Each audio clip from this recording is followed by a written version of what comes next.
The Milky Way, our home galaxy. For centuries we imagined it as a serene island of stars. But what if I told you it's alive, restless, and rippling with hidden waves? Thanks to the European Space Agency's Gaia telescope, astronomers have uncovered a breathtaking discovery. A giant galactic wave, stretching tens of thousands of light years across the Milky Way's disk. Not just a warp, not just a wobble, but a colossal ripple, as if the very fabric of our galaxy were disturbed by a cosmic stone. Imagine looking down on the galaxy from above. One side bends upward, the other dips down. Stars move in sync, like a stadium crowd caught midwave. Even newborn stars, forged from galactic gas, carry this rhythm, as if the wave itself is written into their birth. What could shake a galaxy this fast? Was it a collision with a smaller galaxy? Or is it linked to the nearby Radcliffe wave, an immense filament of gas and stars? Scientists aren't sure, but they know one thing: this is no illusion. The Milky Way is rippling like water, and as Gaia sharpens its vision,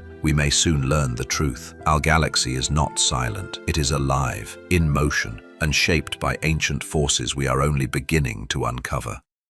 For the complete news, visit our website. Support us by following and sharing.